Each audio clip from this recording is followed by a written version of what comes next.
Well, I'm back. Welcome to my Voice is a Weapon podcast. All right, let's talk about music. Let's open this can of worms. As you know, I'm a big fan of metal music in general. And yesterday, I came across a song that I started to listen to, and from a particular band that nobody cares about. No, sometimes you have this thing where you listen to a certain band, you like their music. It's not your favorite, but you take a certain liking to maybe a few songs that they have. With this band, there's one song that I was always hooked up on, and it's a shame because the song is on the early stages. Of course, I'm talking about probably the biggest band ever in the metal scene, Metallica. Four Horsemen. What a song.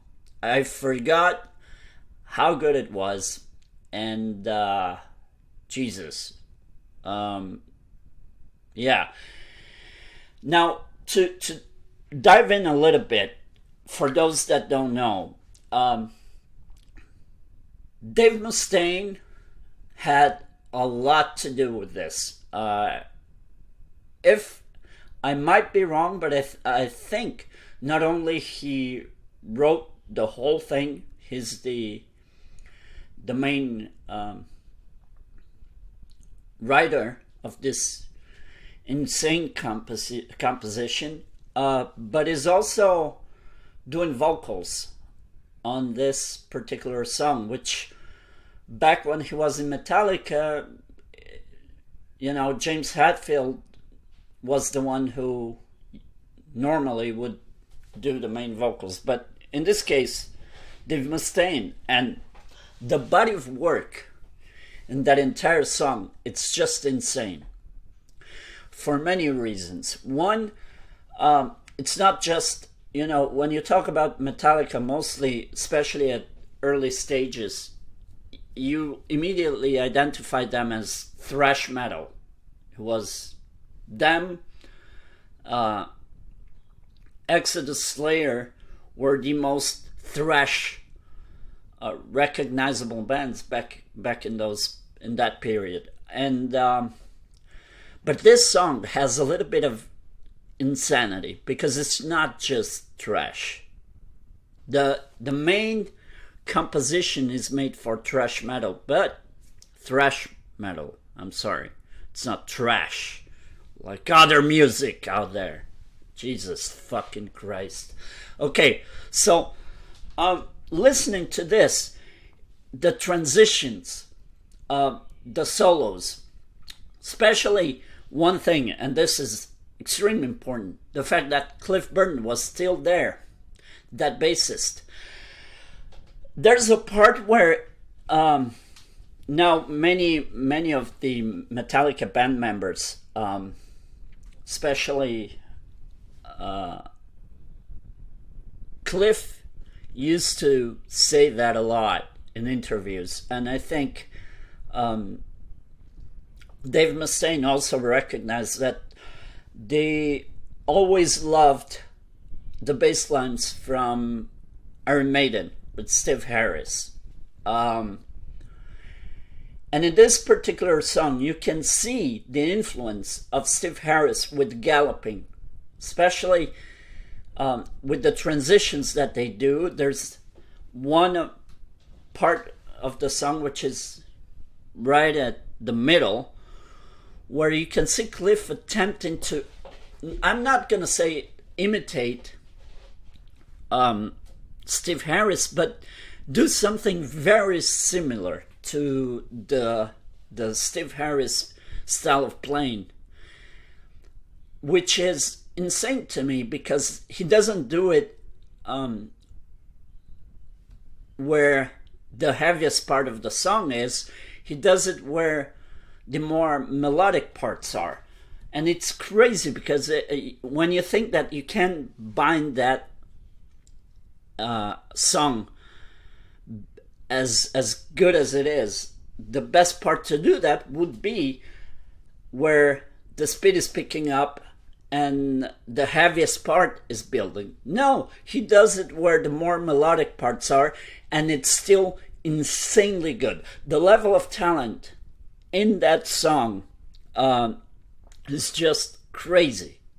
It's above average. It's just superior quality. And it's crazy to me that just because Metallica is not my favorite band, I forgot how good that song was. Holy shit. There's a lot to say about that. A lot of things to take. I was gonna say something else. Yeah. This melodic part remind me a lot of Sweet Home Alabama from Lynyrd Skynyrd.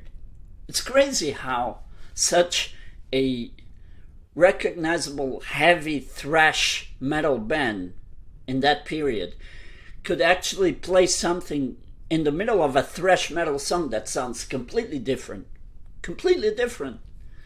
And it reminds you of other stuff.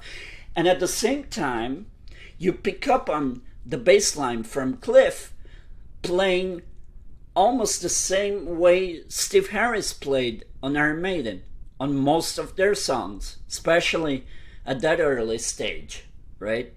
If you go back to The Number of the Beast or those albums that were early to mid 80s, this was from the Kill 'Em All album, which is Metallica's best work in my opinion. Fuck everything else. That was, especially because I don't care what anybody says, okay? Megadeth versus Metallica, just because Dave Mustaine is there, fuck Metallica, all right? I don't give a shit. I'm here to tell you what my opinion is. And the fact that they had the confidence to kick Dave out of the band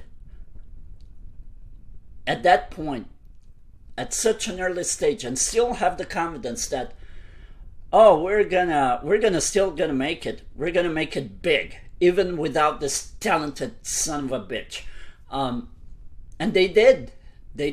I mean, maybe it's not the way that I would have liked it to be, because from that point on forward, it wasn't the same, and I did not like their work anymore. But in terms of making that style, that particular, that aggressive thrash metal style that was only hardcore fans liked it. You won't find any mainstream fans listening to bands like that except Metallica. And they made it, even without Dave Mustaine, they made it to the mainstream. And since then, they got to become, or be considered by most, the greatest metal band of all time. Now, Lars Ulrich. Now I know that a lot of people does not like Lars, and that's funny to me, because a lot of very popular, and this, let me rephrase that. It seems to me that the more popular something becomes, doesn't matter what it is, or the more popular someone becomes, the more famous they become, at the same time they get a bigger level of hate, a louder level of hate. Let me tell you something. Lars Ulrich is far from being the best drummer, right?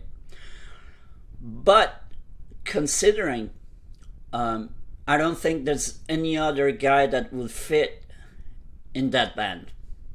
Okay? Now, I'm not defending Lars. There's a lot of things that I don't like. I think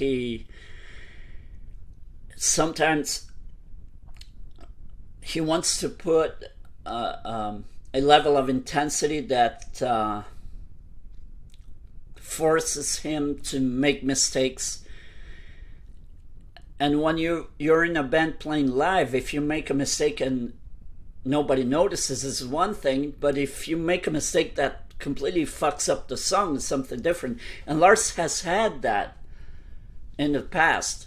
I've seen performances from them live where you can clearly see that he's not following the same rhythm as the band is. He's going either too fast, too intense.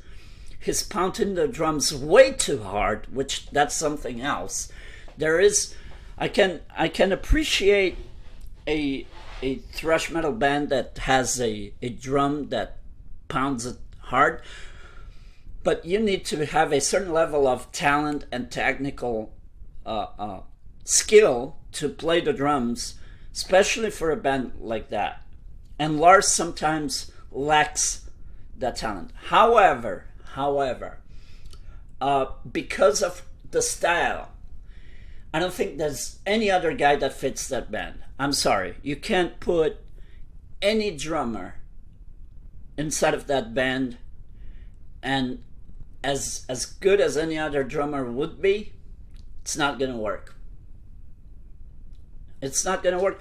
Mike Portnoy's my favorite drummer of all time. Mike Portnoy is just insane.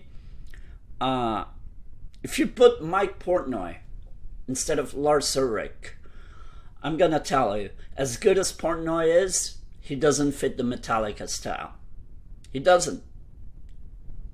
Because, especially at that stage, they weren't about being perfect. They never were. Metallica, as great as they are, they were never about perfection.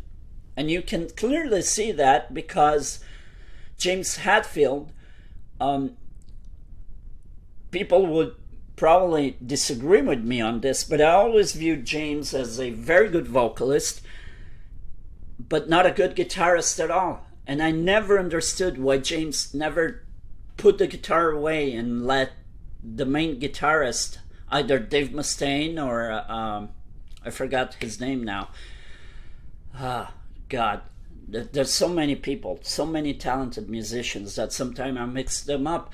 Now I know that the current guitarist for Metallica is former Exodus guitar player, right? And he's just insane. I'm just gonna take a look because I just need to make sure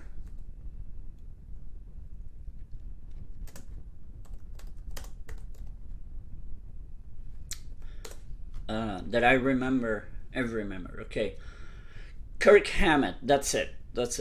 I'm sorry, I had to look it up sometimes because I was thinking of somebody else and I knew that I was gonna fuck up the name.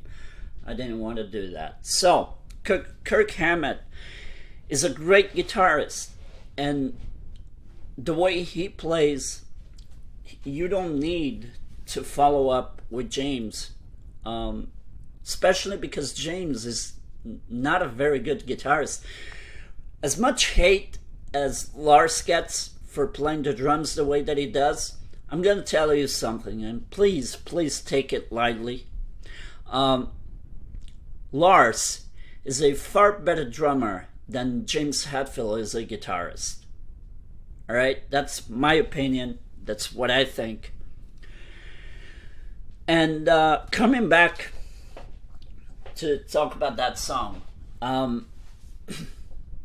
wanted to do this review because I was trying to come up with more content for the podcast, but I felt like the politics stuff was getting way too heavy. I was talking a little bit too much about that, and I wanted to bring something else, lighten the mood, and bring something a little more fun to talk about. And I think this is great. Now, this song, and it's not just this song, okay? It's the whole album, Kill 'Em All, is a freaking masterpiece. And I came across this song by accident, and I said, oh, Four Horsemen, because I didn't even remember that song from Metallica. So I said, what is this? Is this new? And I couldn't actually remember.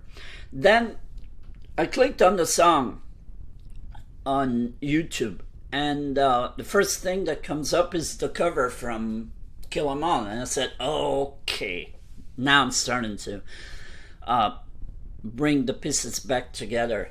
And as soon as the song started, I remembered, and I said, holy shit. Great song. I mean, maybe my favorite Metallica song. Maybe, because those tastes always change with time. They come back, they go away, then you like something else. So, you've got to understand that it's not always the same thing. Now, the fact that they pick up on different things to build the song, the Steve Harris galloping style on the bass guitar from Cliff,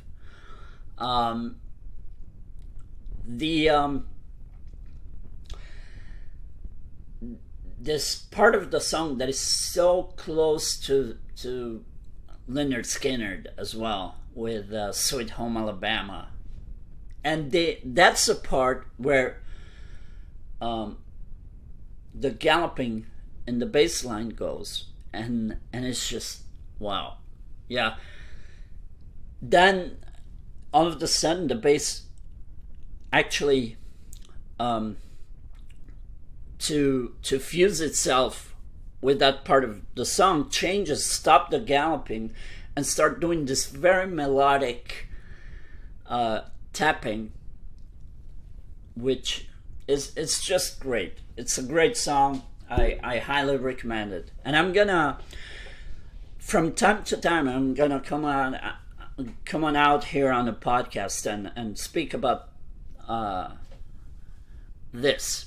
And I'm gonna recommend a few songs, especially from metal, but I do listen to other music as well. I like some country songs. I like some country bands.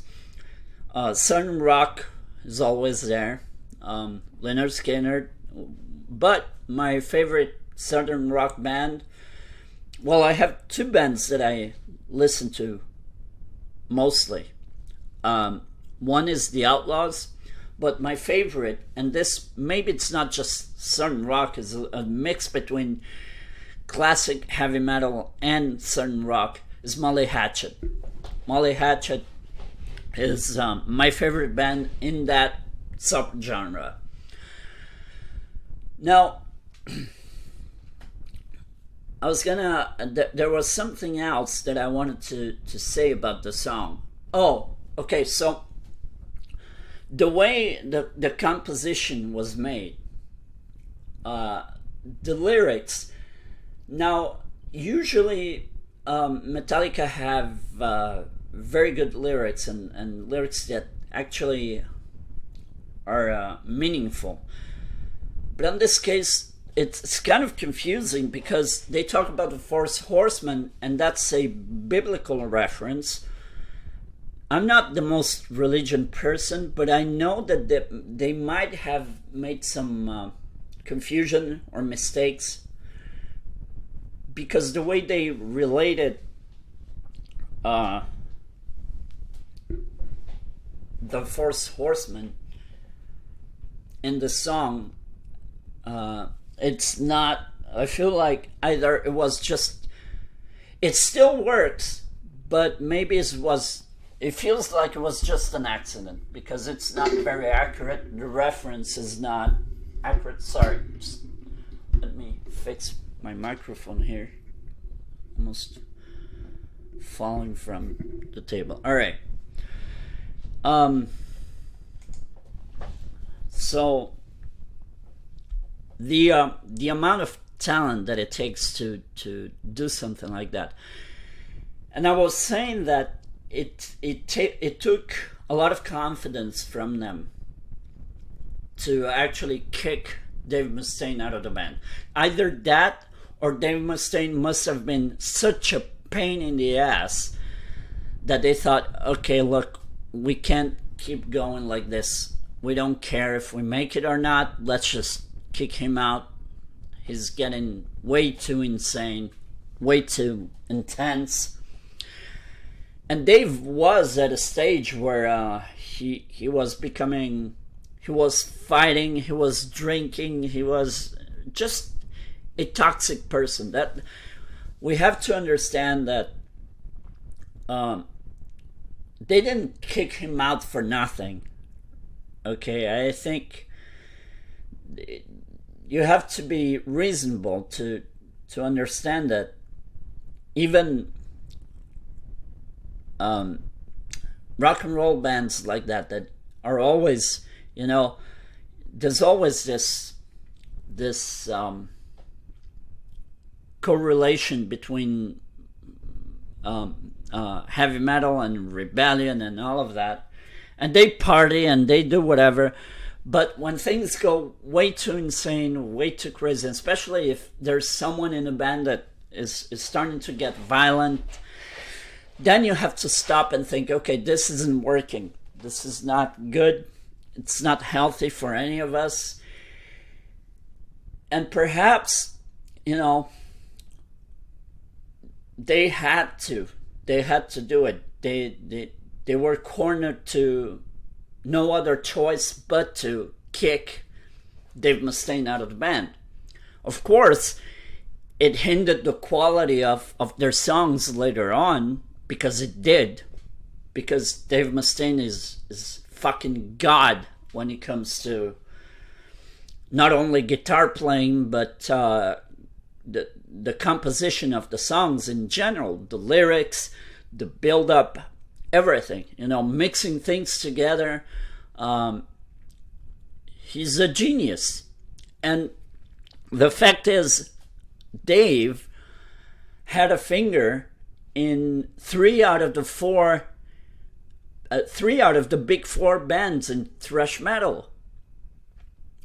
He had a finger in it. Think about this. He's been a member of Metallica. He got kicked out and formed a new band called Megadeth. And he had a touch in Slayer because he was the one to actually send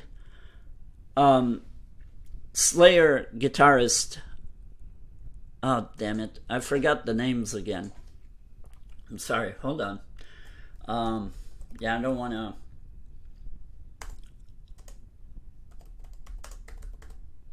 Yeah, let me just check this real quick because the names are. Yeah, he was the one that actually recommended Kerry King to be in Slayer. And Kerry King used to, very early on, play for Megadeth. Very early on. I don't even know if he actually is listed in one of the albums. I can't remember. But I think the first couple of albums of Megadeth, Kerry King is one of the guitar players. And then he went on to play for Slayer. So this guy not only is someone who is talented as talent can be, he was also someone who was, he had a knack for discovering other talented people. So, you know, he put Kerry King And I think he was also recommended Dave Lombardo as a drummer. But I'm not sure about that.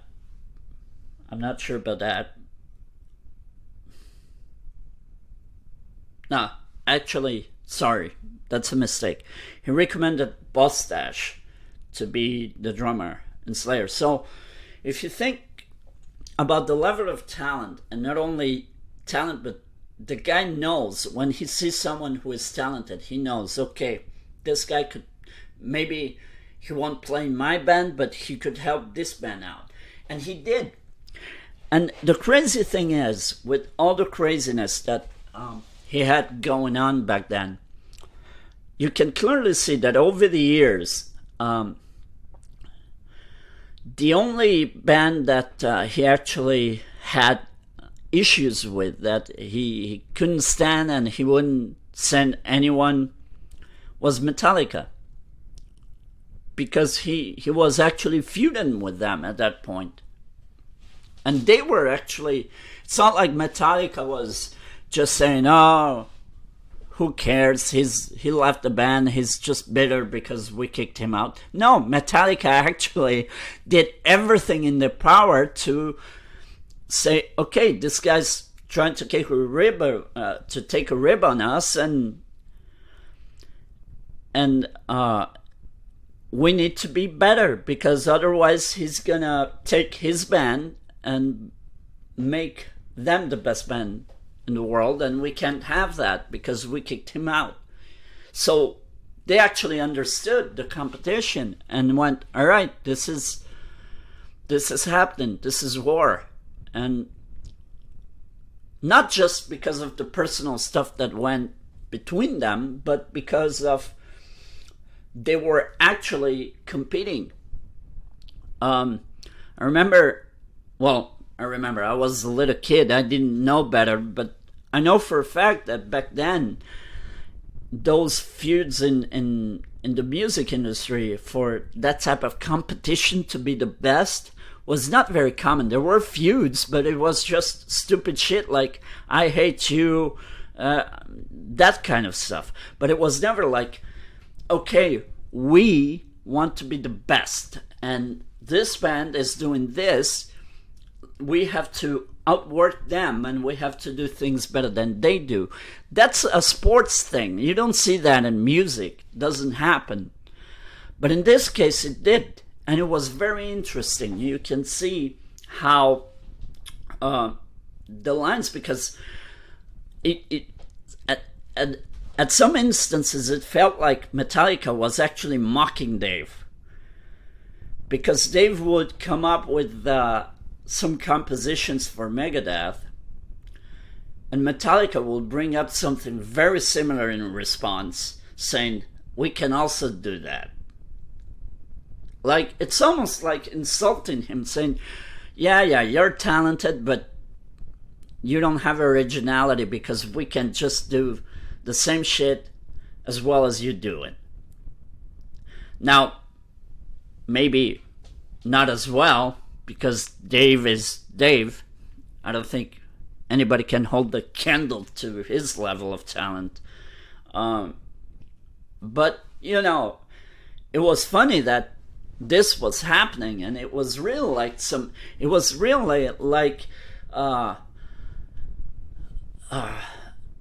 two NBA teams facing each other at the finals, or two NFL teams facing each other at the Super Bowl,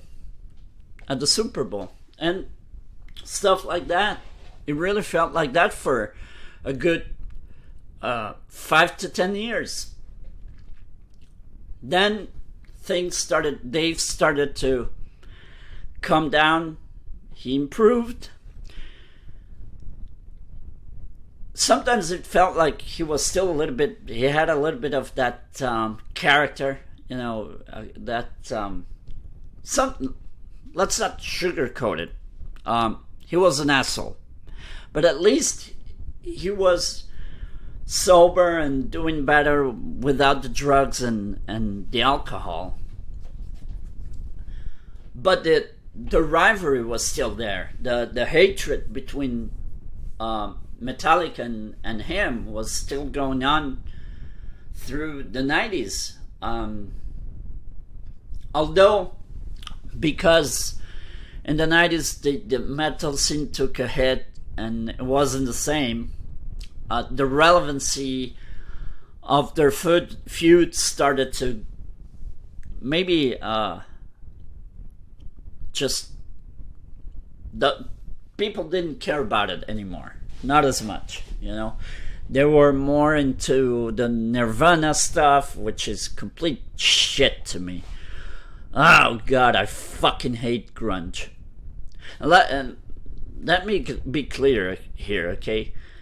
The reason I hate grunge is not because the music itself is bad, because there are a few songs that I actually like, but because of what it did to the whole metal scene in general. It's just buried it completely unnecessarily, you know. And it's not particularly the grunge bands are not the only responsible. They're not directly responsible. It's because the ones that helped the case directly to actually destroy the metal scene completely is fucking MTV.